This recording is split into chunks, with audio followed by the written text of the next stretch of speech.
이민아와 고승현이 함께 들어와 생일상을 발견하고 얼어붙었습니다. 이게 뭐예요? 제가 오늘 중요한 손님 온다고 몇 번이나 말했잖아요. 그냥 오늘이 내 칠순이라서. 순남이 떨리는 목소리로 말했습니다. 칠순이면 조용히 방에서 밥 드시면 되잖아요. 지금 불쌍한 척 하시는 거예요. 이민아는 화가 나서 상위 음식을 쟁반째 들어 올렸습니다. 미역국과 잡채, 나물들이 쟁반 위에서 흔들렸어요. 그리고는 순남의 팔을 화장실 쪽으로 쿡쿡 밀며 쟁반을 그 앞에 던지듯 내려놓았습니다. 드시려면 거기서 드세요. 이민아는 순남을 화장실 안으로 밀어넣고 문을 쾅 닫았습니다. 화장실 안에서 순남은 숟가락을 들려고 했지만 손이 덜덜 떨렸습니다. 미역국이 그릇에서 넘쳐 화장실 바닥에 떨어졌어요. 내 생일을 내가 처벌받듯 먹는구나. 순남이 속으로 중얼거리며 눈물을 흘렸습니다. 자신의 생일이 이렇게 비참하게 끝날 줄은 정말 몰랐습니다. 오늘 사연 시작하기 전에 좋아요와 구독은 여러분 마음을 표현하는 가장 쉬운 방법입니다. 모두 무료니까 가볍게 눌러주시면 감사하겠습니다. 오늘 이야기 시작해 보겠습니다. 서울 외곽 낡은 2층 집에서 하루가 시작됩니다. 새벽 5시 최순남은 조용히 일어나 부엌으로 향했습니다. 75살의 그녀에게 아침은 언제나 같은 루틴이었습니다. 먼저 밥을 안 치고 된장찌개를 끓이고 어젯밤 빨아둔 셔츠를 다리는 일이었죠. 다리미질을 하며 순남은 창밖을 바라봅니다. 아직 어둠이 짙은 골목길에는 아무도 없었습니다. 남편 최기수가 세상을 떠난 지 벌써 3년이 흘렀습니다. 그 후로 아들 고승현과 며느리 이민아와 함께 이 집에서 살고 있었죠. 하지만 함께 산다는 말이 무색할 정도로 이 집에서 순남의 존재감은 점점 희미해져 갔습니다. 다리미의 뜨거운 열기가 셔츠에 닿을 때마다 하얀 김이 올라왔습니다. 순남은 그 김을 바라보며 생각했어요. 마치 자신의 존재도 저 김처럼 금세 사라져버리는 것은 아닐까 하고 말이에요. 남편이 살아있을 때는 그래도 이 집의 안주인이었는데 이제는 그냥 집안일을 하는 사람 정도로 여겨지는 것 같았습니다. 어머님 밥 됐어요? 이민아가 계단을 내려오며 물었습니다. 인사도 안부도 없이 바로 밥 이야기였죠. 응, 됐다. 순남이 짧게 대답하자 이민아는 고개도 돌리지 않고 화장실로 향했습니다. 거울을 보며 화장을 하는 이민아의 모습이 부엌에서도 보였어요. 35살의 며느리는 언제나 바쁘고 예민해 보였습니다. 아침 식탁에서 세 사람은 말없이 밥을 먹었습니다. 고승현은 핸드폰을 보며 뉴스를 확인하고 이민아는 오늘 일정을 체크했습니다. 순남만이 조용히 국그릇을 들여다보며 혼자만의 시간을 보냈죠. 가끔 된장찌개가 짜지는 않은지 밥이 너무 되지는 않았는지 걱정하며 가족들의 표정을 살폈지만 아무도 맛에 대해 말하지 않았습니다.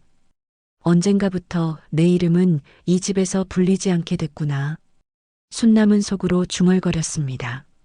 며느리는 항상 어머님이라고 불렀고 아들조차 엄마라는 호칭보다는 그냥 시선으로 의사를 전달할 때가 많았거든요. 최순남이라는 이름이 마지막으로 불린 게 언제였을까요? 아마 남편의 장례식장에서였을 겁니다. 조문객들이 순남 씨 고생 많으셨어요 라고 말했던 그때 말이에요. 식사를 마친 고승현이 넥타이를 매며 말했습니다. 어머님, 오늘 좀 일찍 들어올게요. 미나랑 중요한 얘기가 있어서요. 순남은 고개를 끄덕이며 설거지를 시작했습니다. 중요한 얘기라고 하지만 자신과는 상관없는 일이라는 걸 알고 있었어요. 요즘 들어 이 집의 모든 중요한 일들은 순남을 제외하고 결정되었거든요. 점심 준비를 하던 순남은 이민아가 전화하는 소리를 들었습니다. 언니, 이번 주 토요일만 잘 넘기면 진짜 판이 달라지겠지. 그분이 직접 우리 집에 오신다고 하셨어. 홈케어 받으시러. 이민아의 목소리에는 기대감이 가득했습니다. 미용사인 이민아는 집에서 개인 고객들을 상대로 홈케어 서비스를 하고 있었어요. 진짜 대박이야. 그분이 만족하시면 강남 쪽 부인들도 소개해 주신다고 했거든. 우리 인생이 완전히 바뀔 수도 있어. 이민아는 흥분한 목소리로 계속 이야기했습니다. 순남은 그 말을 들으며 혼잣말했습니다. 무슨 일이 있나 보네. 잘 되면 좋지. 하지만 그녀의 마음 한구석에는 불안함이 자리 잡고 있었습니다. 뭔가 중요한 일이 있을 때마다 자신은 더욱 투명 인간이 되어버렸거든요. 오후 시간 순남은 마당에서 빨래를 널었습니다. 가을 햇살이 따뜻하게 내리쬐었지만 순남의 마음은 왠지 허전했어요. 옆집 김순자가 담 너머로 인사를 건넸습니다. 순남아, 요즘 어떻게 지내? 그냥 그렇게 지내지 뭐. 순남의 대답은 항상 담담했습니다. 하지만 김순자는 순남의 표정을 읽을 수 있었어요. 며느리랑은 어때? 잘 지내고 있어? 김순자가 조심스럽게 물었습니다. 순남은 잠시 말을 멈췄다가 대답했어요. 잘 지내고 있어. 미나가 요즘 일이 잘 풀려가나 봐. 하지만 김순자는 순남의 쓸쓸한 뒷모습을 보며 뭔가 다른 것을 느꼈습니다. 저녁 무렵 고승현이 퇴근해서 돌아왔습니다. 어머님, 수고 많으셨어요. 형식적인 인사 후 그는 바로 이민아와 속삭이며 무언가를 의논했습니다. 순남은 설거지를 하며 그들의 대화를 듣지 않으려 노력했지만 자꾸만 귀에 들어왔습니다. 이번이 정말 기회야. 그분이 만족하시면 강남 쪽 단골들도 소개해 주신다고 했어. 그럼 우리도 이제 진짜 성공할 수 있는 거네.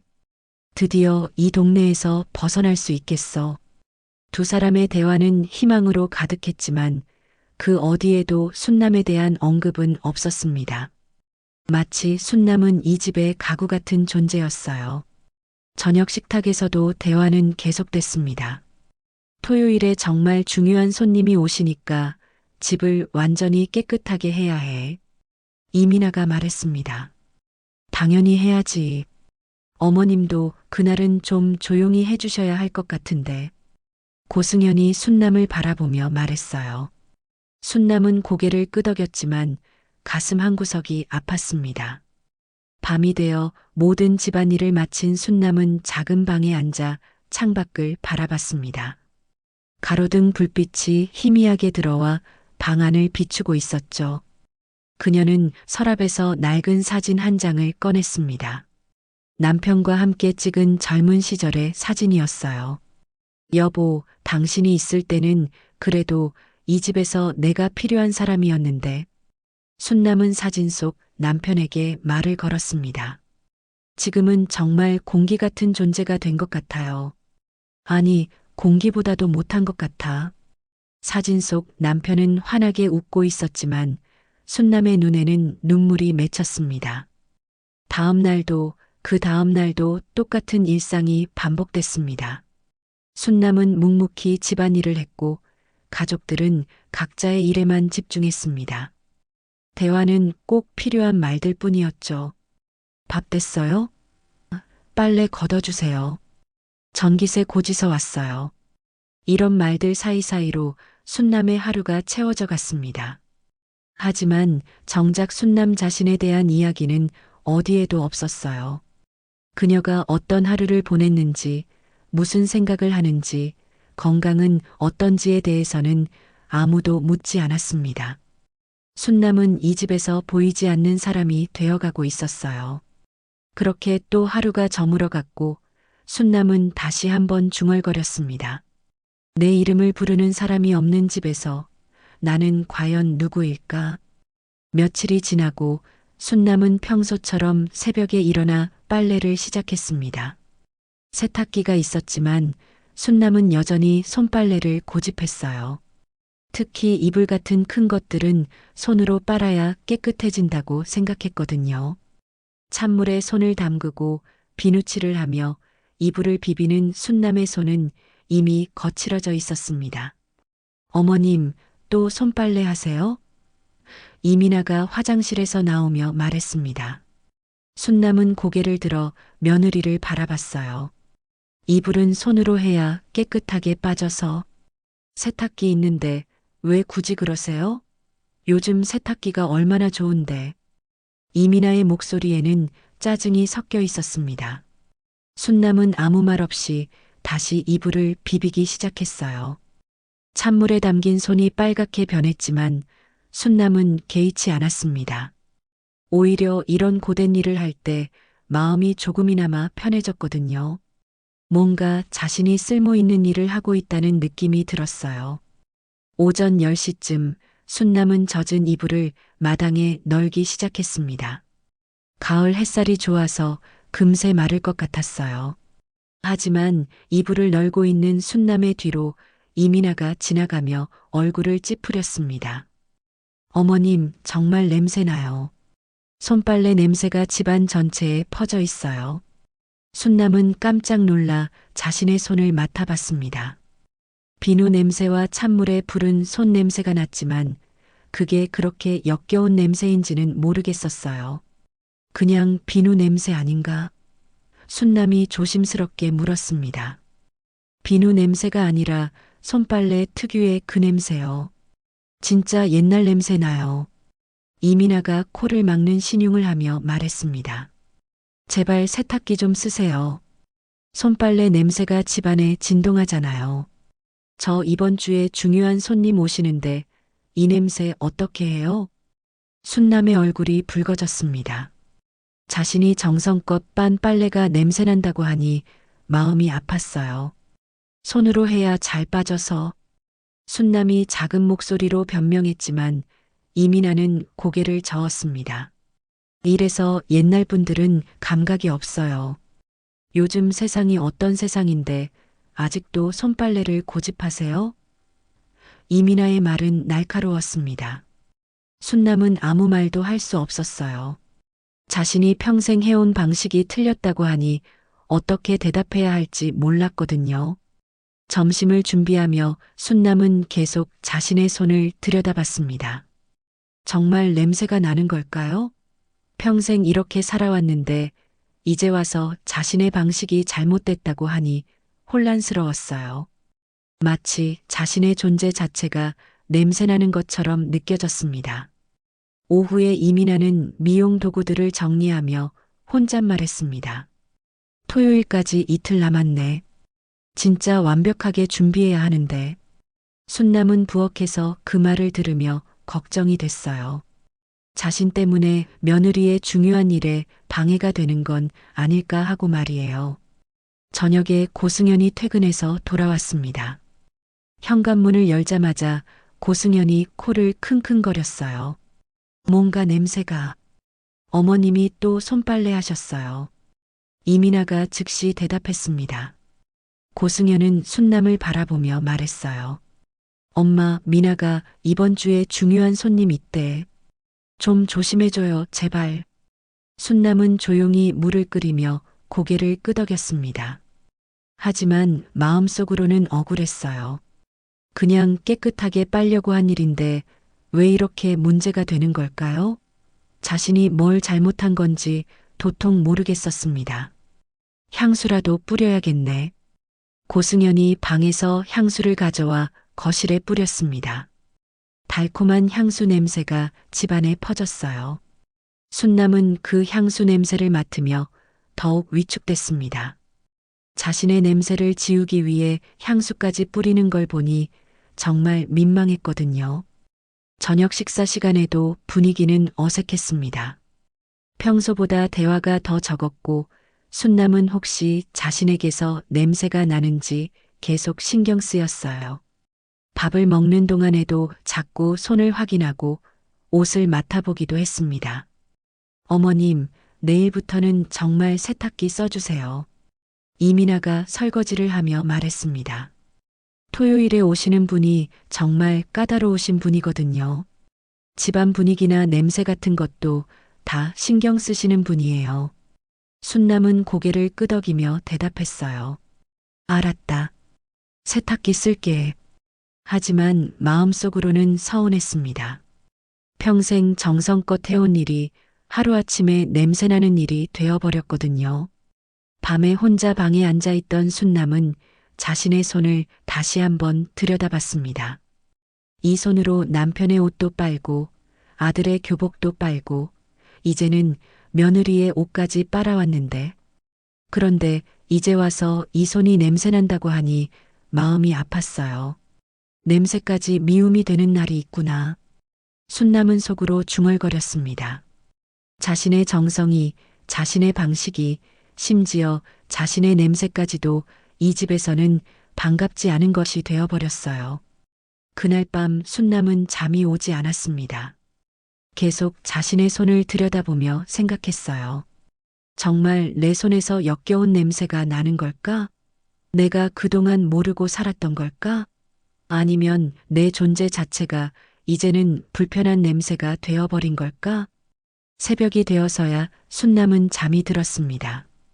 그리고 꿈에서 자신이 비누처럼 녹아서 사라지는 꿈을 꿨어요. 아무도 자신을 찾지 않는 꿈이었습니다.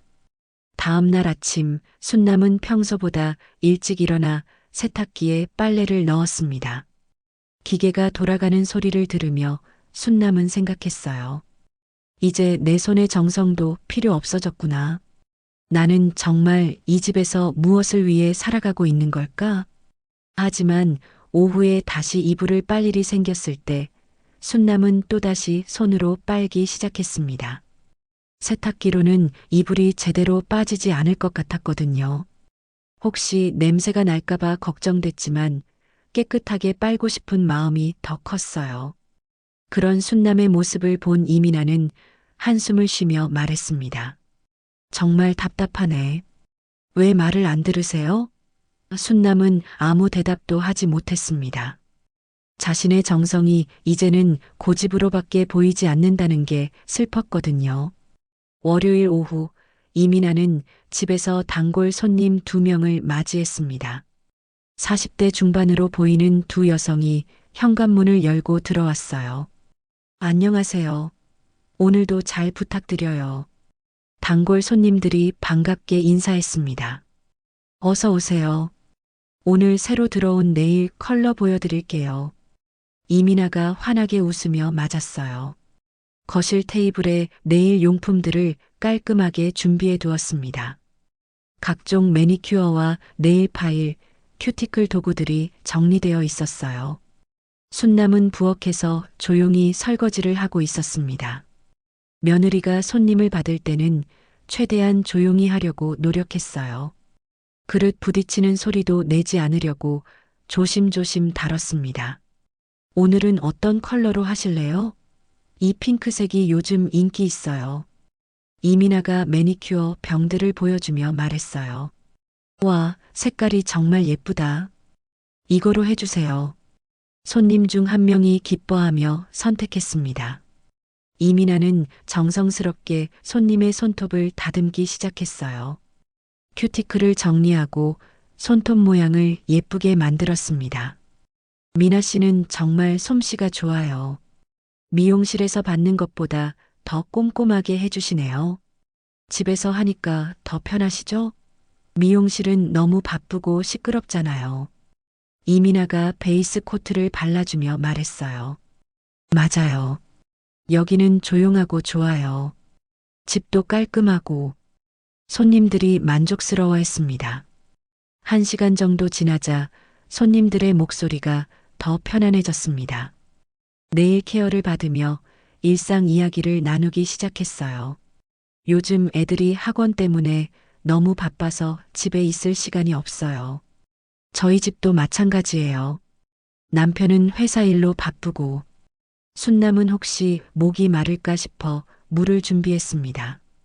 예쁜 컵에 시원한 물을 따라서 쟁반에 올렸어요. 평소 손님이 오면 차라도 한 잔씩 대접하고 싶었거든요.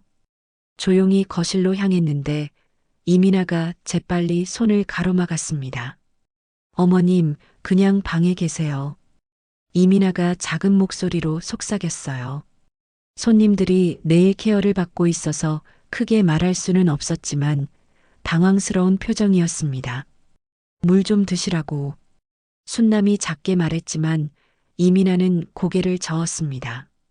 제가 할게요. 어머님은 그냥 쉬세요. 이민아가 쟁반을 받아들며 말했어요. 순남은 할 수 없이 부엌으로 돌아갔습니다. 손님들은 순남이 사라진 후에 물었어요. 아까 그분이 어머님이세요? 네, 저희 시어머니세요. 이민아가 대답했습니다. 연세가 어떻게 되세요?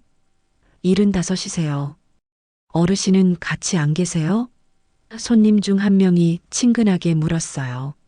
순남은 부엌에서 그 말을 듣고 마음이 따뜻해졌습니다. 이런 관심을 받은 게 얼마만인지 모르겠었거든요. 이민아는 잠시 망설이더니 작은 목소리로 말했습니다. 다음 주에 중요한 분이 오시니까 요즘 신경 예민해요. 어머님이 방에서 나올 때마다 공기가 확 바뀌어요. 냄새랄까, 분위기랄까, 그냥 달라져요. 순남은 부엌에서 그 말을 듣고 가슴이 철렁했습니다. 자신이 공기를 바꾸는 존재, 냄새나는 존재라고 손님들에게 말하고 있었던 거예요. 손님들은 잠시 당황한 표정을 지었어요. 아, 그런 일이. 한 손님이 애매하게 말을 흐렸습니다. 그런 게 있을 수 있죠. 다른 손님도 어색하게 대답했어요. 사실 그들은 순남에게서 특별한 냄새를 느끼지 못했거든요. 그래서 중요한 날에는 좀 조용히 계시라고 부탁드려야 할 것 같아요. 첫인상이 정말 중요하잖아요. 이민아가 계속 설명했어요. 손님들은 어색한 침묵 속에서 고개만 끄덕였습니다. 미용실 대표님이 직접 오신다면서요? 손님 중 한 명이 화제를 바꿨어요.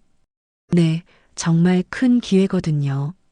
그분이 만족하시면 저희 인생이 완전히 바뀔 수 있어요. 이민아가 신나게 대답했습니다. 그럼 정말 중요하시겠네요. 완벽하게 준비하셔야겠어요. 네, 그래서 더 신경 쓰이는 거예요. 모든 게 완벽해야 하는데. 이민아가 걱정스럽게 말했어요. 순남은 부엌에서 그 대화를 들으며 마음이 아팠습니다. 자신이 며느리의 중요한 기회를 방해하는 존재로 여겨지고 있다는 게 슬펐거든요.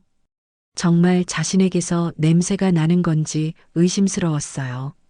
그런데 어르신이 정말 그런 게 있으세요?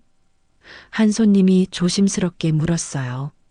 이민아는 한숨을 쉬며 대답했습니다. 나이가 있으시다 보니까요. 손빨래도 고집하시고 뭔가 옛날 냄새가 나요. 손님들은 서로 눈빛을 교환했어요. 사실 그들은 이민아의 말에 완전히 공감하지는 못했습니다. 순남이 물을 가져올 때도 특별히 불쾌한 냄새를 느끼지 못했거든요. 하지만 이민아의 처지를 이해한다는 차원에서 조용히 들어주고 있었어요. 2시간 정도 지나서 네일 케어가 끝났습니다. 정말 예뻐요. 다음 주에도 올게요. 네, 감사합니다. 다음에는 더 좋은 환경에서 모시겠어요. 이민아가 배웅하며 말했어요. 다음 주에 정말 잘 되길 바라요. 네, 정말 감사해요. 어머님께도 잘 말씀드릴게요. 손님들이 현관문을 나서며 인사했습니다. 손님들이 돌아간 후 이민아는 거실을 정리하며 혼잣말했습니다. 다음 주에 대표님 오실 때는 정말 완벽해야 해. 어머님도 절대 나오시면 안 되고. 미용 도구들을 정리하며 계획을 세웠어요. 저녁에 고승현이 돌아왔을 때 이민아는 오늘 있었던 일을 이야기했습니다. 어머님이 물 가져다 주시려고 나오셨어. 그래, 다행히 막았구나. 응, 근데 다음 주에는 정말 조심해야겠어. 엄마한테 확실히 말씀드려야겠네. 절대 나오시면 안 된다고. 고승현이 걱정스럽게 말했어요. 맞아. 이번 기회 놓치면 언제 또 이런 기회가 올지 몰라. 이민아가 한숨을 쉬었습니다. 근데 손님들은 뭐라고 하던? 그냥 이해한다고 했어. 어머님이 나올 때마다 분위기가 달라진다니까 그런 일이 있을 수 있다고 하더라. 이민아가 대답했어요. 순남은 저녁 준비를 하며 그들의 대화를 들었습니다. 이제는 나라는 공기도 방해가 되는구나. 속으로 중얼거렸어요. 자신의 존재 자체가 가족들의 성공을 방해하는 요소가 되어버렸다는 게 너무 슬펐습니다. 엄마, 다음 주 토요일에는 정말 조용히 해주세요. 고승현이 부엌으로 와서 말했어요. 미나가 얼마나 준비했는데. 이번이 정말 중요한 기회거든요. 순남은 고개를 끄덕이며 대답했습니다. 알았다. 하지만 순남의 마음속에는 의문이 들었어요. 정말 자신이 그렇게 방해가 되는 존재인지 아니면 이민아가 너무 예민하게 반응하는 건지 자신에게서 정말 냄새가 나는 건지도 확신이 서지 않았습니다. 그날 밤 순남은 잠이 오지 않았습니다. 자꾸 이민아의 말이 머릿속을 맴돌았어요. 공기가 확 바뀌어요. 냄새랄까, 분위기랄까. 자신이 정말 그런 존재인지 혼란스러웠습니다. 토요일 아침 순남은 평소보다 더 일찍 눈을 떴습니다. 오늘이 자신의 칠순 생일이었어요. 거울을 보니 주름이 깊게 패인 얼굴이 보였습니다. 벌써 75이구나. 순남이 혼잣말했어요. 남편이 살아있었다면 분명 미역국을 끓여주고 축하해줬을 텐데요. 새벽 5시부터 순남은 정성스럽게 생일 준비를 시작했습니다. 냉장고에서 미역을 꺼내서 찬물에 불리고 쇠고기를 넣어 진한 미역국을 끓였어요. 생일에는 미역국을 먹어야 한다는 어머니의 가르침을 잊지 않았거든요. 미역국뿐만 아니라 잡채와 나물도 준비했습니다. 시금치 나물, 도라지 나물, 콩나물 무침까지. 비록 혼자 먹을 생일상이지만 정성을 다해 만들었어요. 마음 한편으로는 가족들이 기억해 줄 거라는 희망도 있었습니다. 아침 8시쯤 이민아가 서둘러 외출 준비를 했습니다. 어머님, 오늘 정말 중요한 날이니까 방에서 조용히 계세요. 제가 6시에 대표님 모셔올 거예요. 이민아가 순남에게 신신당부했습니다. 오늘 절대 나오시면 안 돼요. 정말 중요한 분이시거든요. 이민아는 다시 한번 강조하고 집을 나섰어요. 미용실 대표를 만나러 가기 위해서였습니다. 고승현도 중요한 날이라며 일찍 출근했어요. 순남은 고개를 끄덕이며 대답했어요. 알았다. 하지만 마음속으로는 오늘이 자신의 생일이라는 걸 말하고 싶었습니다. 그래도 며느리에게 중요한 일이 있다는 걸 알고 있어서 참았어요. 점심시간이 지나고 순남은 조용히 거실 한가운데 작은 상을 폈습니다. 정성스럽게 만든 미역국과 잡채, 나물들을 예쁘게 담아 올렸어요. 그리고 손글씨로 쓴 작은 쪽지를 상 위에 놓았습니다. 칠순, 순남이라고 적힌 소박한 쪽지였어요. 비록 소박하지만 자신만의 생일상이었습니다. 순남은 상을 바라보며 뿌듯했어요. 가족들이 들어와서 함께 생일을 축하해주면 좋겠다는 생각이 들었습니다. 오랜만에 가족이 모여 따뜻한 시간을 보낼 수 있을 것 같았거든요. 오후 5시 40분쯤 현관문에서 목소리가 들렸습니다. 고승현과 이민아가 함께 들어오고 있었어요. 정말 떨려. 이번이 마지막 기회야. 이민아의 목소리였습니다. 괜찮을 거야. 완벽하게 준비했잖아.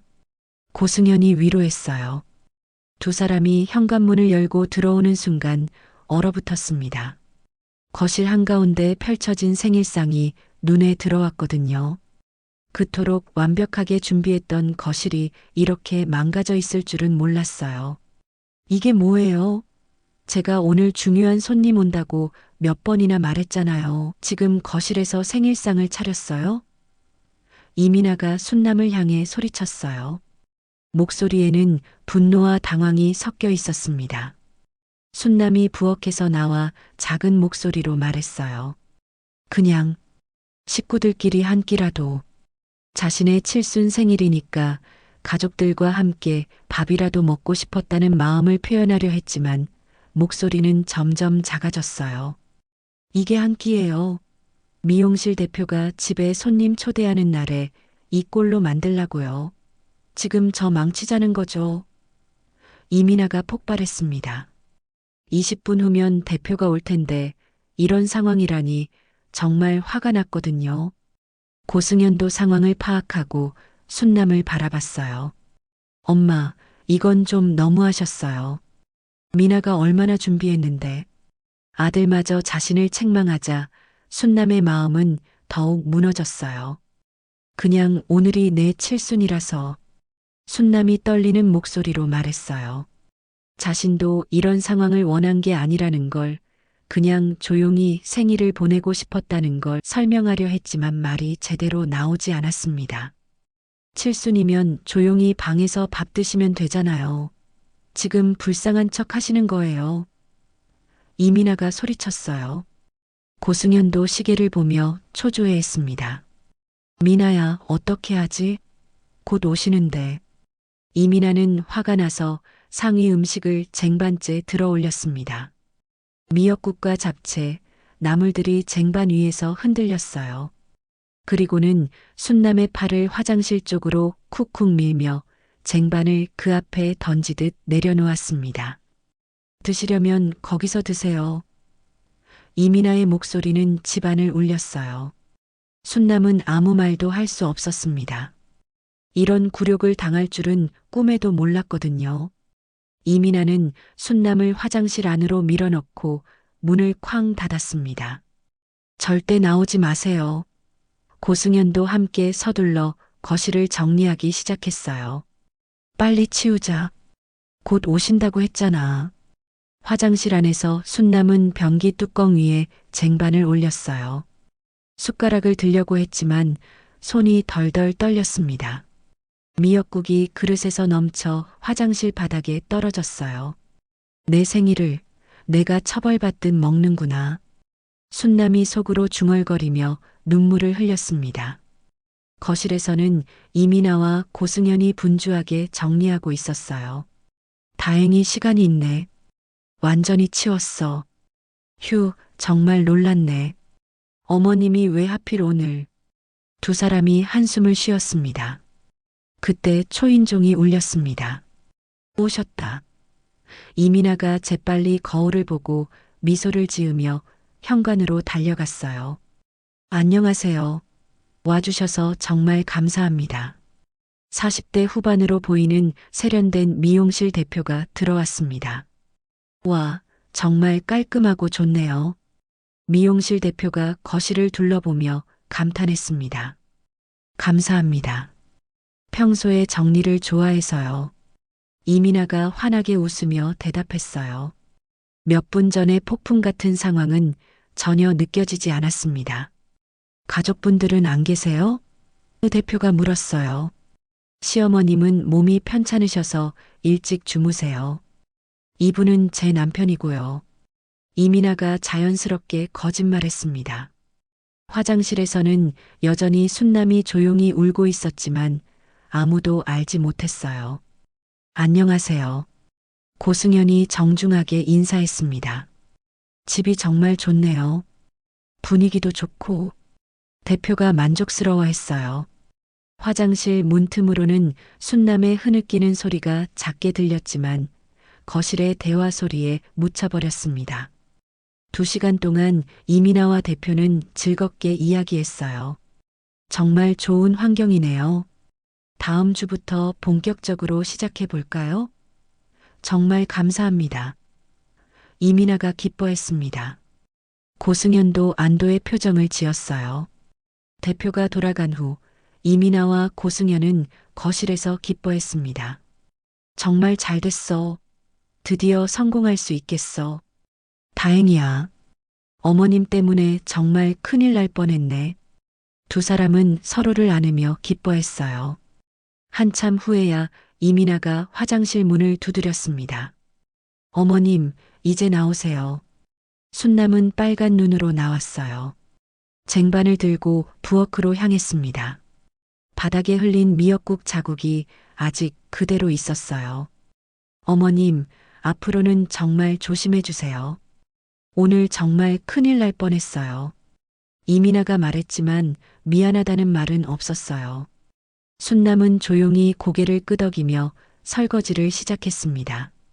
그날 밤 순남은 잠이 오지 않았습니다.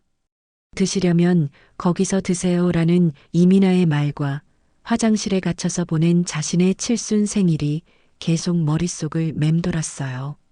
자신의 생일이 이렇게 비참하게 끝날 줄은 정말 몰랐습니다. 월요일 아침 순남은 평소보다 더 일찍 마트에 나갔습니다. 주말 동안 집에만 있으니 답답했어요. 토요일의 일은 아직도 마음의 깊은 상처로 남아 있었습니다.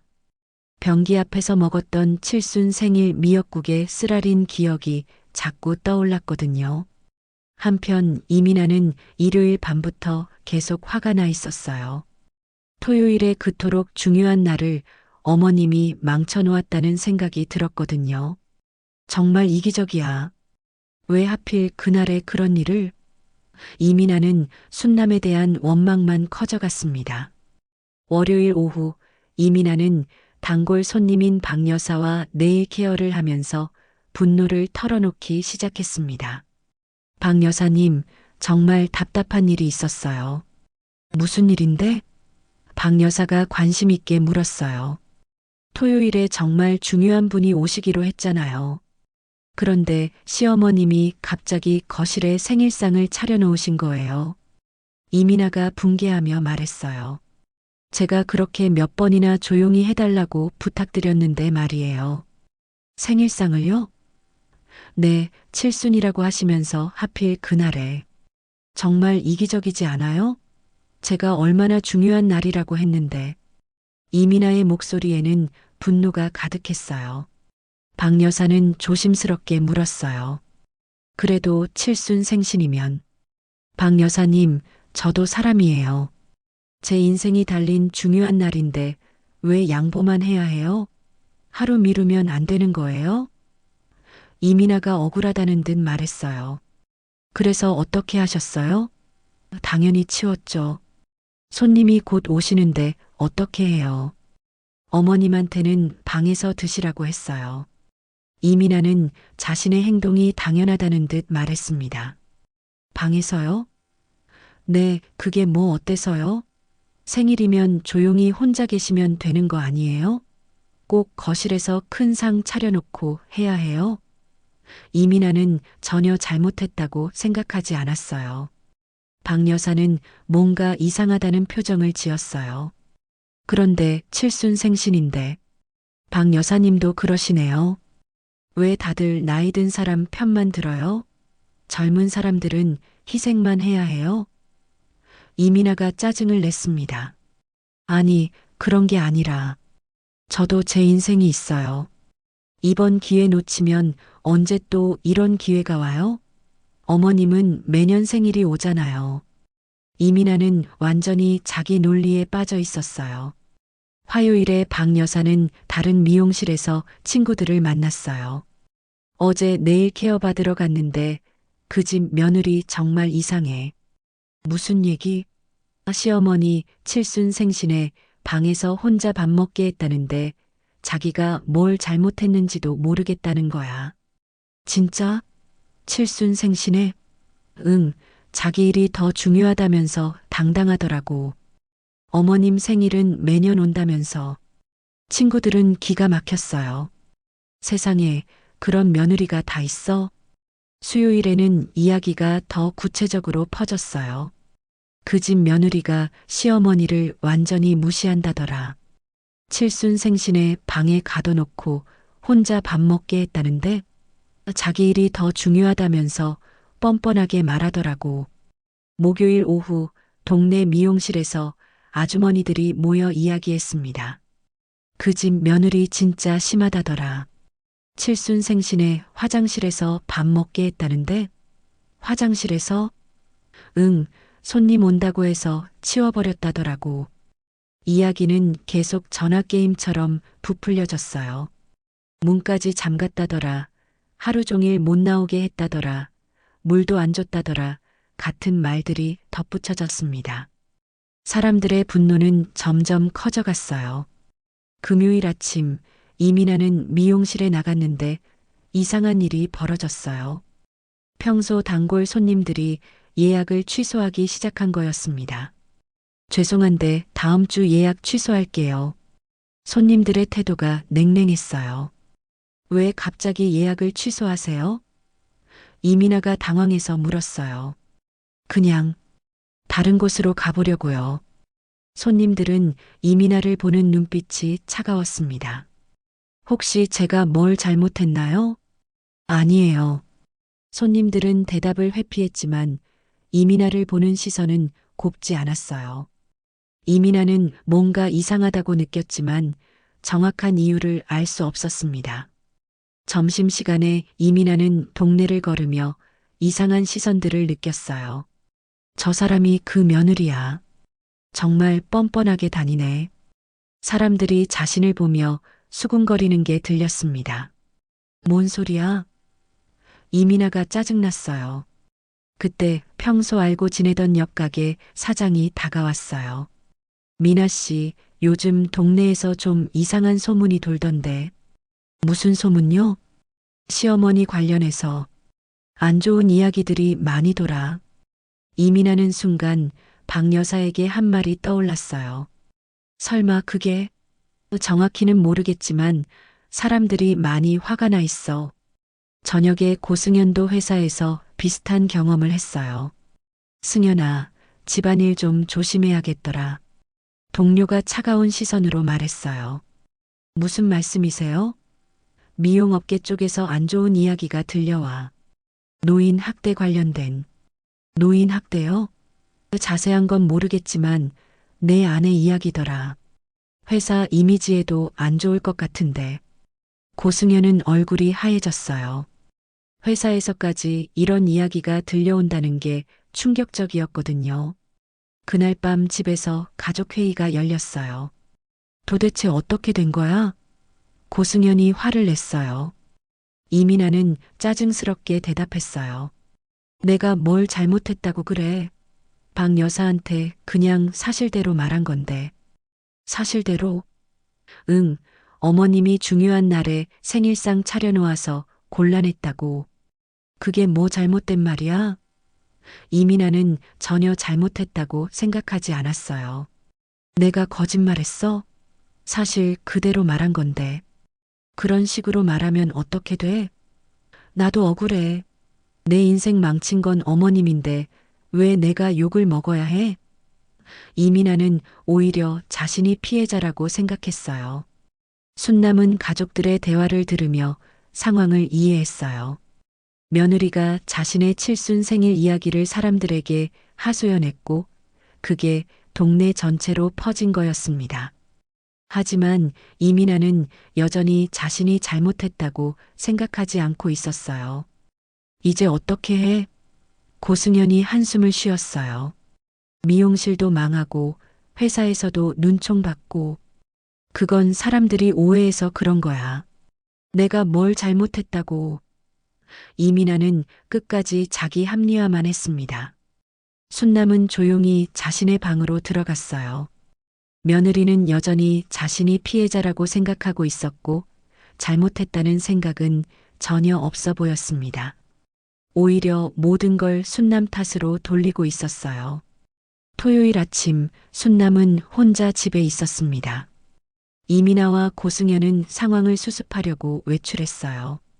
이민아는 남은 단골 손님들에게 사과하러 다니고 있었고 고승현은 회사 동료들과 만나 해명하려고 했습니다.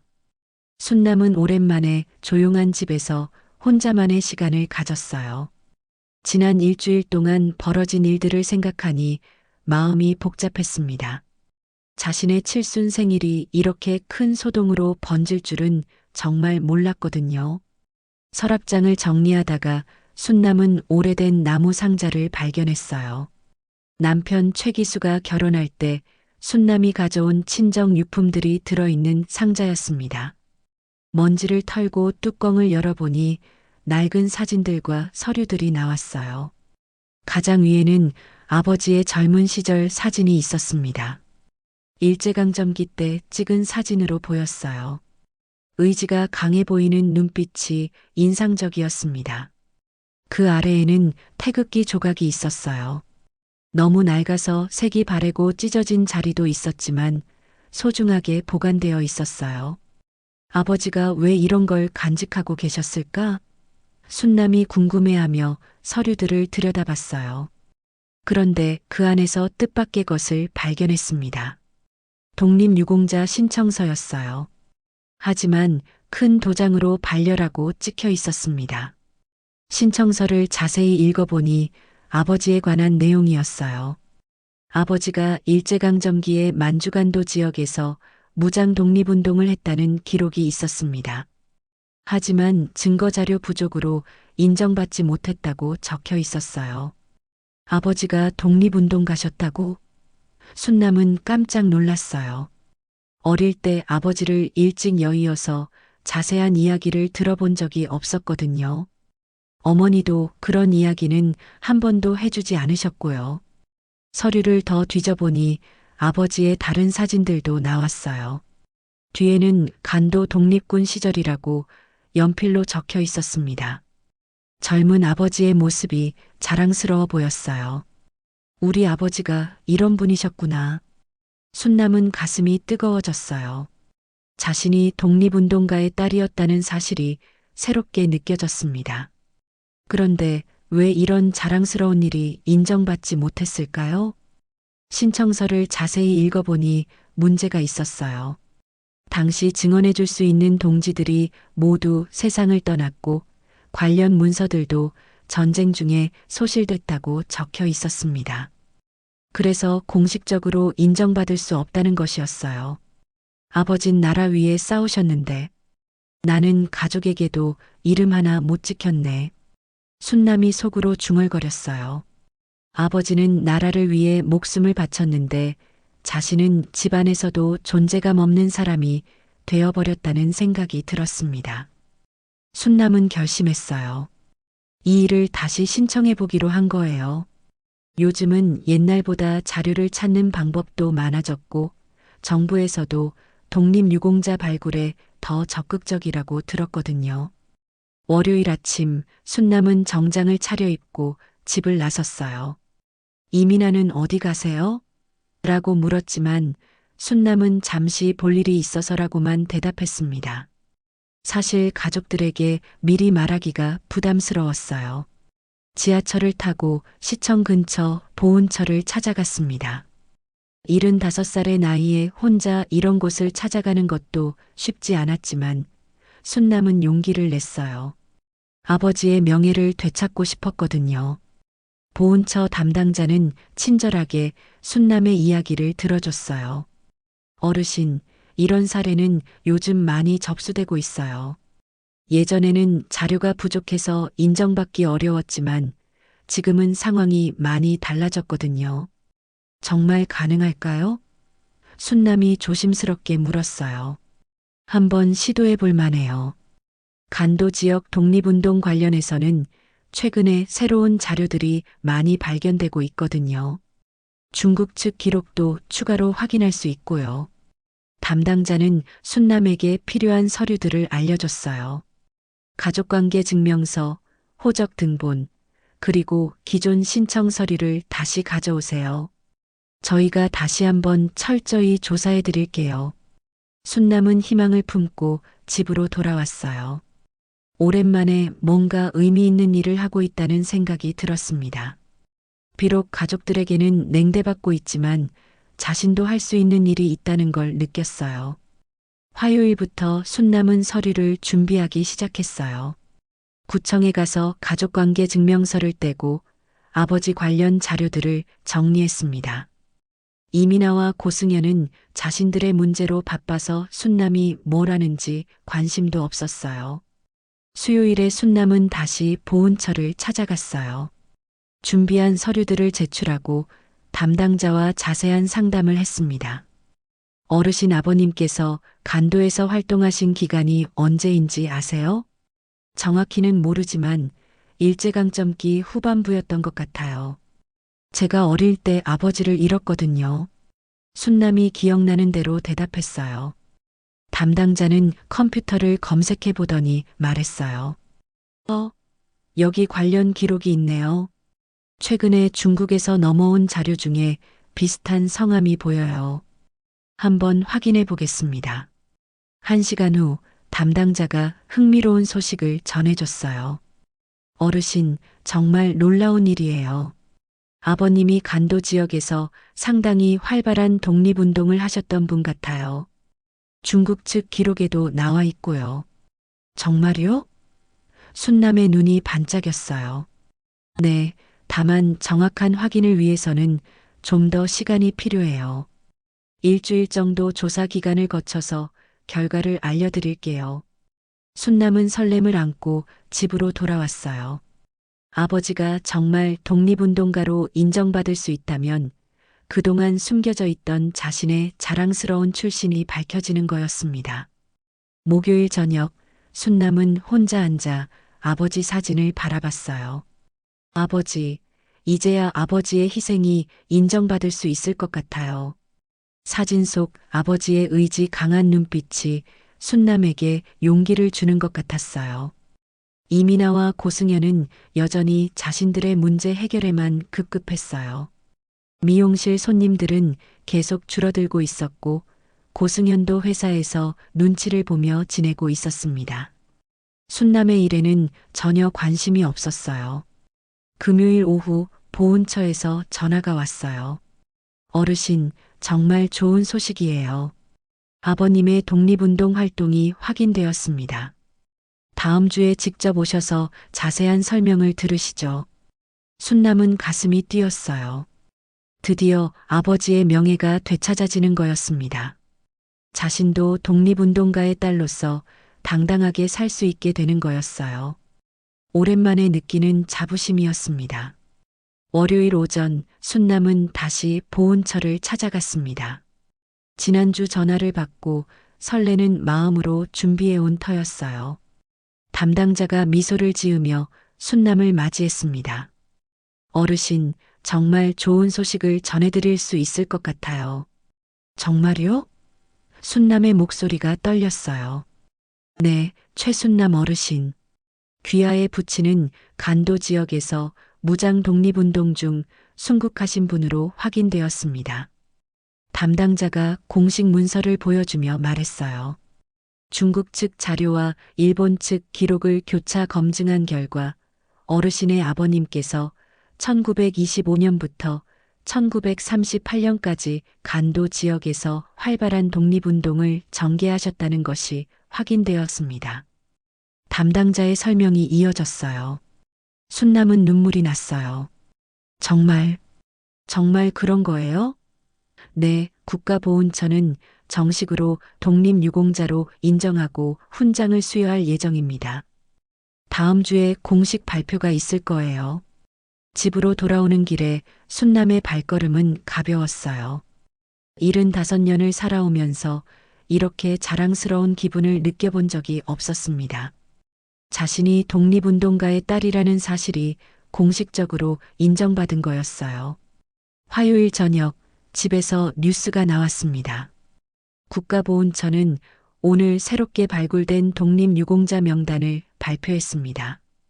이 중에는 일제강점기 간도 지역에서 활동한 최정수 씨도 포함되어 있습니다. 순남은 가슴이 뛰었어요.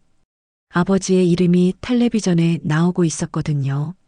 최정수 씨의 딸인 최순남 씨는 75세의 나이에 직접 신청서를 제출해 아버지의 명예를 되찾았습니다. 이민아와 고승현은 뉴스를 보고 깜짝 놀랐어요. 어머님이 언제 이런 일을, 왜 말 안 했어요? 하지만 순남은 조용히 미소만 지었습니다. 가족들이 자신에게 관심을 보인 게 오랜만이었어요. 수요일 아침 언론에서 연락이 오기 시작했어요. 기자들이 순남과 인터뷰를 하고 싶다고 했습니다.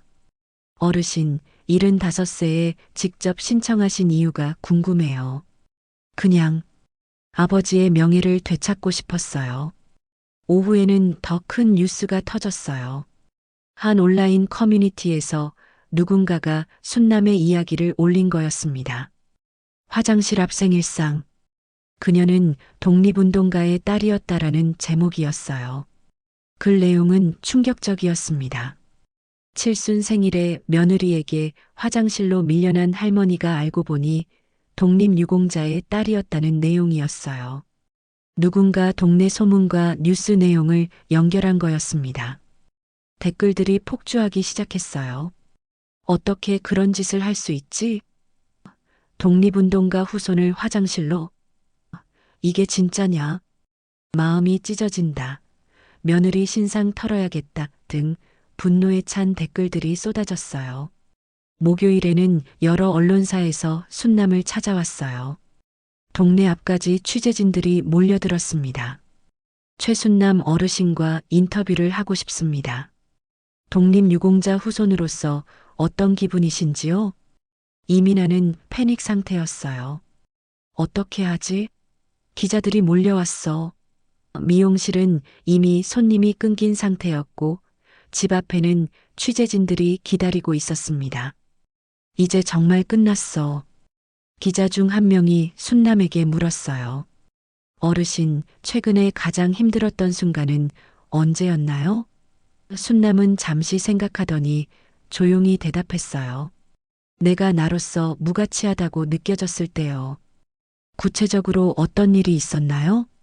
그냥 가족 안에서도 이름이 불리지 않을 때가 있었어요.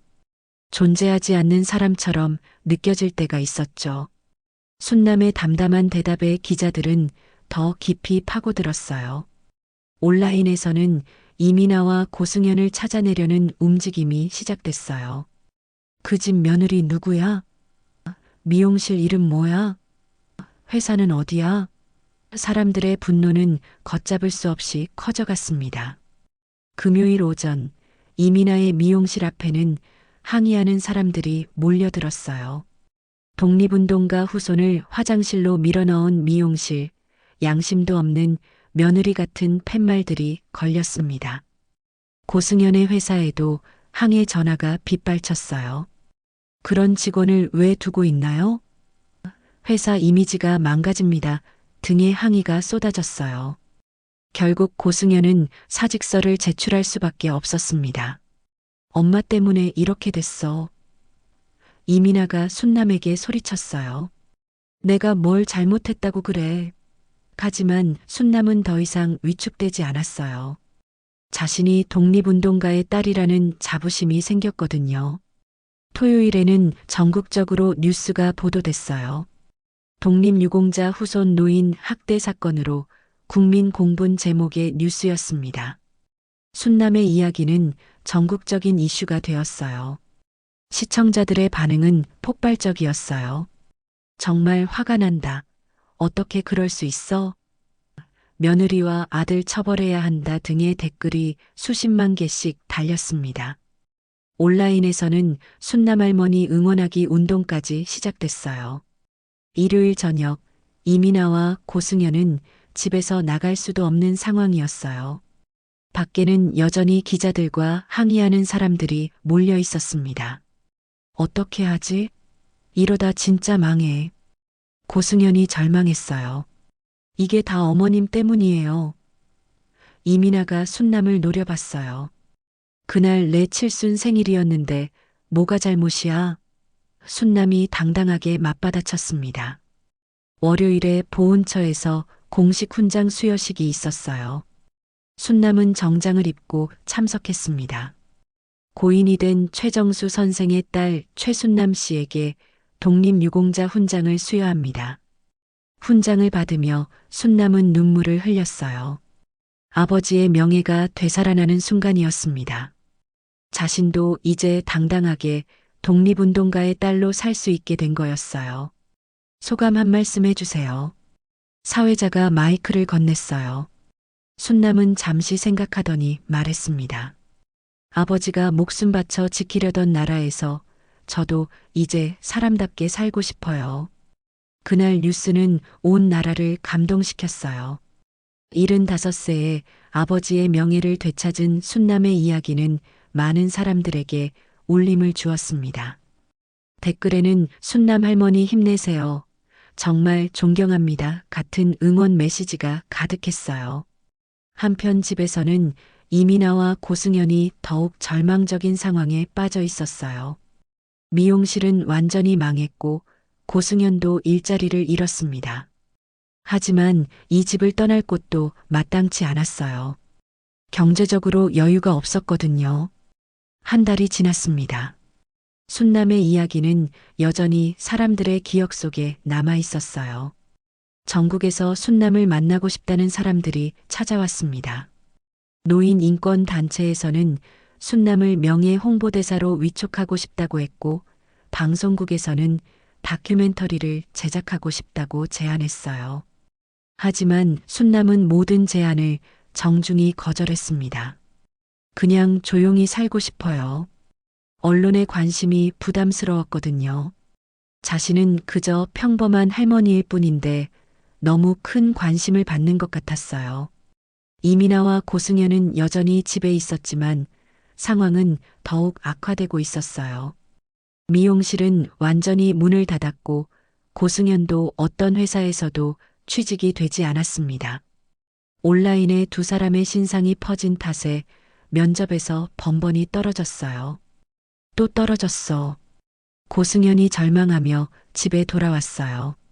면접관이 내 이름 검색해 보더니 얼굴이 굳어지더라고. 그럼 어떻게 살아? 이민아가 울먹거렸습니다. 다 어머님 때문이야야. 두 사람은 하루하루 생활비를 걱정해야 했어요. 적금도 다 깨고 카드빚도 늘어갔습니다. 예전에는 순남이 집안일을 다 해줘서 편했는데 이제는 모든 걸 스스로 해야 했어요. 청소도 빨래도 밥도 직접 해야 했습니다. 내가 왜 이런 고생을 해야 해? 이민아가 설거지를 하며 투덜거렸어요. 예전에는 어머님이 다 해주셨잖아. 그러게 왜 그렇게 했어? 고승현이 따져 물었습니다. 당신도 찬성했잖아요. 순남은 그런 두 사람을 보며 계획을 세우고 있었어요. 독립유공자 유족으로 받게 된 보상금과 연금으로 새로운 삶을 시작하고 싶었거든요. 더 이상 이 집에서 이들과 함께 살고 싶지 않았습니다. 어느 날 순남은 충청도 시골 마을을 방문했어요. 조용하고 평화로운 마을이었습니다. 마을 입구에는 작은 상가 건물이 하나 있었는데 임대 안내문이 붙어 있었어요. 여기가 좋겠네. 순남이 혼잣말했습니다. 한 달 후 순남은 이민아와 고승현에게 말했습니다. 나 이사 간다. 어디로요? 충청도 시골로. 갑자기 왜요? 그냥 조용한 곳에서 살고 싶어서. 이민아와 고승현은 순남이 떠난다는 말에 패닉 상태가 되었어요. 어머님이 나가시면 안 되죠. 왜 안 돼? 내 인생인데 내가 결정하는 거야. 그럼 저희는 어떻게 살아요? 너희들이 알아서 해. 어머님, 제발 가지 마세요. 이민아가 울며 매달렸어요. 순남 없이는 생활이 불가능하다는 걸 뒤늦게 깨달은 거였습니다. 저희가 잘못했어요. 용서해 주세요. 이제 와서 무슨 소리야? 정말 잘못했다니까요. 다시 예전처럼 살아요. 고승현도 애걸했습니다. 하지만 순남의 마음은 이미 굳어 있었어요. 예전처럼 내가 투명인간처럼 살던 그때로 돌아가자고? 그런 게 아니라 너희들은 나를 사람 취급도 안 했잖아. 이제 와서 뭘 바라는 거야? 순남의 목소리는 차가웠습니다. 이 집은 내 이름으로 되어 있으니까 너희들이 나가든지 월세를 내든지 알아서 해. 충청도 시골 마을에 도착한 순남은 상가 건물 1층에 작은 밥집을 열었어요. 간판에는 특별한 이름을 붙였습니다. 사람답게 한 끼라고 적혀 있었어요. 메뉴는 간단했습니다. 된장찌개, 김치찌개, 그리고 집에서 직접 담근 김치와 나물들이었어요. 첫날부터 손님들이 찾아왔어요. 이름이 좀 특이하네요. 무슨 뜻이에요? 한 손님이 물었습니다. 순남은 미소를 지으며 대답했어요. 그냥 누구든 사람답게 밥 먹자는 거예요. 말은 짧았지만 그 미소에 담긴 사연은 깊었습니다. 순남의 밥집은 금세 마을의 명소가 되었어요. 음식 맛도 좋았지만 무엇보다 순남의 따뜻한 마음씨가 사람들을 끌어들였습니다. 한편 서울에서는 이민아와 고승현이 비참하게 살고 있었어요. 순남이 떠난 후 생활비를 댈 방법이 없었거든요. 전기세, 가스비, 관리비가 밀리기 시작했고 먹을 것도 제대로 사지 못했습니다. 통장에 돈이 10만 원밖에 없어. 고승현이 절망했어요. 어떻게 살아? 이민아가 울먹거렸습니다. 예전에는 순남이 생활비를 보태줬는데 이제는 그것도 없었어요.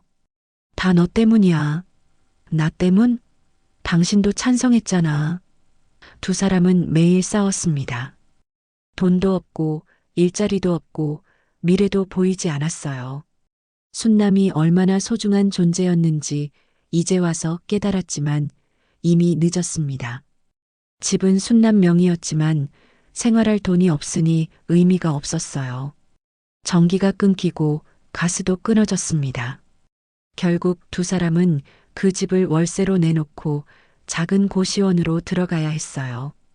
이민아는 대형마트에서 계산원으로 일하기 시작했어요. 하지만 온라인에서 신상이 털려서 손님들이 알아보고 수군거렸습니다. 저 사람 그 며느리 아니야? 독립운동가 할머니 괴롭힌.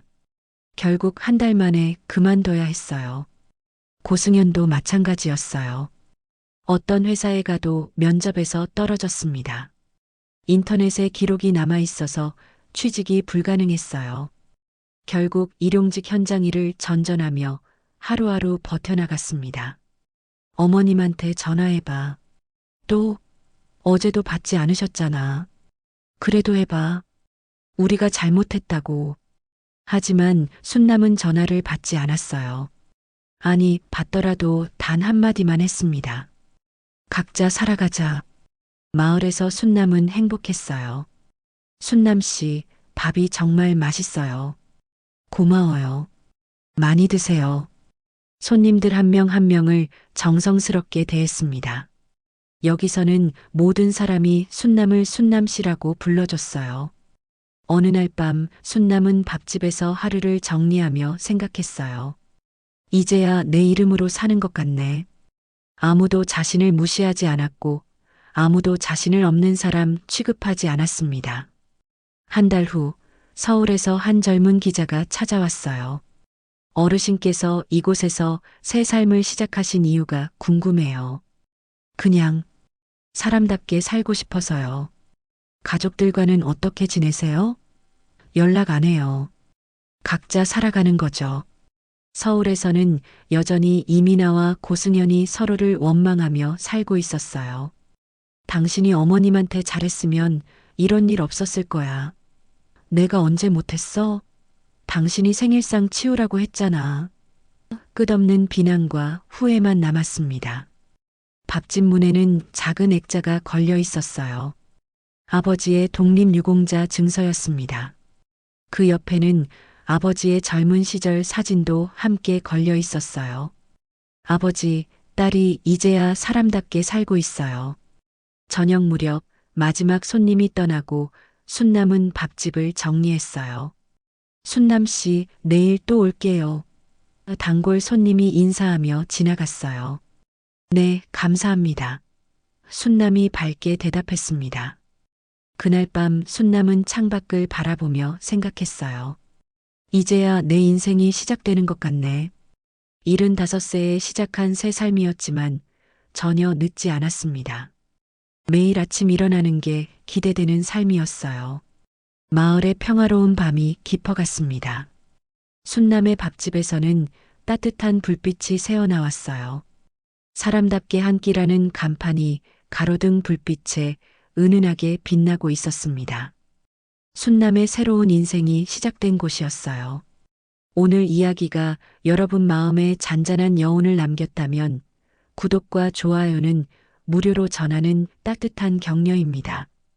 댓글로 남겨주시는 한마디는 또 다른 인연으로 이어질 수 있습니다. 언제나 평안하시고 고운 하루 보내시길 바랍니다. 감사합니다.